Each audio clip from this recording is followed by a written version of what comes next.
കേരളത്തിൽ ഒരു ഭരണമാറ്റം അനിവാര്യമാണെന്ന് ഈ പാലം ഒന്നുകൂടെ തെളിയിച്ചുകൊണ്ടിരിക്കുക. ഈ തോരായിക്കടവ് ഒന്നുകൂടെ തെളിയിച്ചുകൊണ്ടിരിക്കുക. തകരുന്നത് ജനങ്ങളുടെ പ്രതീക്ഷകളാണ്, ജനങ്ങളുടെ നികുതി പണമാണ് വെള്ളത്തിൽ പോകുന്നത്. പക്ഷെ ഇത് നിരന്തരം താങ്കൾ ആദ്യത്തെ ചോദ്യത്തിൽ സൂചിപ്പിച്ചതുപോലെ തുടർക്കഥയാവുമ്പോഴും ഒരു സർക്കാരിന് ഒരു കൂസലും ഇല്ല. റിപ്പോർട്ട് തേടുക എന്നുള്ളതല്ലാതെ ആ റിപ്പോർട്ട് പ്രകാരം എന്ത് ചെയ്തു എന്നുള്ളതിനെ സംബന്ധിച്ച് കൃത്യമായിട്ട് ഉത്തരവില്ല. ഞാനൊരു കാര്യം ചോദിച്ചോട്ടെ, പാലാരിവട്ടം പാലത്തിന്റെ ഒരു ബലക്ഷയത്തിന്റെ കാരണം പറഞ്ഞിട്ട് അസത്യം കേരളത്തിലെ ജനങ്ങളെ മുഴുവൻ ഭക്ഷിപ്പിക്കാൻ ഇറങ്ങിത്തിരിച്ച CPM, അതിന്റെ പേരിൽ ഒരു ഗവൺമെന്റിനെ ഉണ്ടാക്കാൻ പണിയെടുത്ത CPM, ആക്ഷേപ വർഷങ്ങൾ ചൊരിഞ്ഞിരുന്നവർ ഇപ്പൊ അധികാരത്തിലിരിക്കുമ്പോൾ 4 പാലം കേരളത്തിൽ തകർന്നു വീണു. നിർമ്മാണത്തിലിരിക്കുക. പാലാരിവട്ടം പാലം എവിടെയും തകർന്നു വീണിട്ടില്ല. ലോ ടെസ്റ്റ് നടത്താൻ ഗവൺമെന്റ് അന്ന് കോടതിയിൽ പോയിട്ട് പോലും അനുകൂല തീരുമാനം ഉണ്ടാവാത്തതിന്റെ പേരിൽ കാത്തിരിക്കുക. 2 പേരും മരിച്ചു. അവിടെ ഒരാൾ മരിച്ചു വീണ്ടുണ്ടായില്ല. 5 പേര് ഗുരുതരമായിട്ട് പരിക്കേറ്റ് കിടക്കുക. അപ്പം അതിനകത്ത് കൃത്യമായ നടപടികൾ എടുക്കേണ്ട, ഉത്തരവാദിത്വം ഏറ്റെടുക്കേണ്ടത്. ഞാൻ ഈ ദേശീയപാതയുടെ കുരിയാടുമായിട്ട് ബന്ധപ്പെട്ടൊക്കെ ഇപ്പൊ വടകരയിൽ അറിയാലോ, വടകര MP എന്നുള്ള നിലയിൽ സത്യം പറഞ്ഞ ജനങ്ങളെ കാണുമ്പോൾ പ്രയാസം അനുഭവിക്കേണ്ടി വരുന്ന തരത്തിലാണ് ദേശീയപാത നിർമ്മാണം. നിങ്ങൾക്ക് തന്നെ ഈ വടകര കോഴിക്കോടിന്റെ ഇടയിലൊന്ന് സഞ്ചരിക്കാൻ പറ്റൂ? എന്തൊരു അവസ്ഥയാണ്!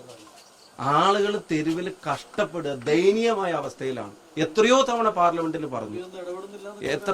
ആരാ പറഞ്ഞു? MP ഇടപെട്ടതിന്റെ കൃത്യമായിട്ടുള്ള വിവരം മന്ത്രിയുടെ പ്രതികരണം ഉൾപ്പെടെ വന്നതല്ലേ. മന്ത്രി നിർമ്മാണത്തിന്റെ പ്രധാനപ്പെട്ട കരാറ് കൊടുത്ത ആളുകളെ എന്റെ മുമ്പിൽ വിളിച്ചു വരുത്തിയിട്ട് നിങ്ങളിത് ജനങ്ങളോട് ചെയ്യുന്നത് അനീതിയാണ്, നിങ്ങളെ ബ്ലാക്ക് ലിസ്റ്റിൽ ഉൾപ്പെടുത്തേണ്ടി വരുന്നു മന്ത്രി എന്നോട് പറഞ്ഞപ്പോൾ നിങ്ങൾ ഉൾപ്പെടെയുള്ള ആളുകൾ വാർത്ത കൊടുത്തതല്ലേ. 10-17 തവണ കത്ത് കൊടുത്തു, മന്ത്രിയെ കണ്ടു, പാർലമെന്റിനകത്ത് ഉന്നയിച്ചു. അപ്പൊ അതാണ് ഇപ്പൊ പ്രധാനപ്പെട്ട പ്രത്യേകത.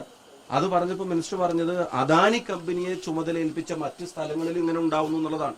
അവര് മേജർ കോൺട്രാക്ട് എടുത്തിട്ട് സബ് കോൺട്രാക്ട് തുച്ഛമായ തുകക്ക് മറ്റുള്ളവർക്ക് മറിച്ചു കൊടുത്തു എന്നൊക്കെയാണല്ലോ ആരോപണങ്ങൾ. കൃത്യമായി മറുപടിയില്ല. അതുകൊണ്ട് ഞാൻ അതും കൂടെ ഇപ്പൊ പ്രഖ്യാപിക്കാൻ ആഗ്രഹിക്കുന്നു. ഇനി പാർട്ടി നേതൃത്വത്തോടും UDF നേതൃത്വത്തോടായിട്ടും ആലോചിച്ച് ഇവിടെയുള്ള ജനപ്രതിനിധികളെല്ലാവരും കൂടെ സംഘടിപ്പിച്ച് നിവേദനങ്ങൾ കൊടുത്തു, പാർലമെന്റിൽ അവതരിപ്പിച്ചു, പുറത്തു പറഞ്ഞു, മന്ത്രിയെ കണ്ടു, MPs കോൺഫറൻസിൽ പറഞ്ഞു, മുഖ്യമന്ത്രിയോട് പറഞ്ഞു, പൊതുമരാമത്ത് വകുപ്പ് മന്ത്രിയോട് പറഞ്ഞു. ഇതൊക്കെ കഴിഞ്ഞിട്ടും വടകരയിലെ ജനങ്ങളെ ദുരിതം തിന്നാൻ ഇതുവഴി സഞ്ചരിക്കുന്ന മുഴുവൻ ആളുകളെ അത് അനുഭവിപ്പിക്കാൻ തന്നെയാണ് ഇതുമായിട്ട് ബന്ധപ്പെട്ടവരുടെ തീരുമാനമെങ്കിൽ ഇനി നിവേദനം കൊടുക്കുന്ന സൈഡിൽ മാത്രമായിരിക്കില്ല, നേരിട്ട് ഈ ദേശീയപാത നിർമ്മാണവുമായിട്ട് ബന്ധപ്പെട്ട് ജനങ്ങളുടെ ദുരിതത്തിൽ നിന്ന് കരകയറ്റണം ആവശ്യപ്പെട്ട് സമരരംഗത്തേക്ക് ജനപ്രതിനിധി നിലയ്ക്ക് ഇറങ്ങാൻ തീരുമാനിച്ചിരിക്കുകയാണ്. അത് പാർട്ടി നേതൃത്വം UDF നേതൃത്വമായിട്ട് ആലോചിച്ചിട്ട് അടുത്ത ദിവസം തന്നെ അതിന്റെ ഉണ്ടാവും.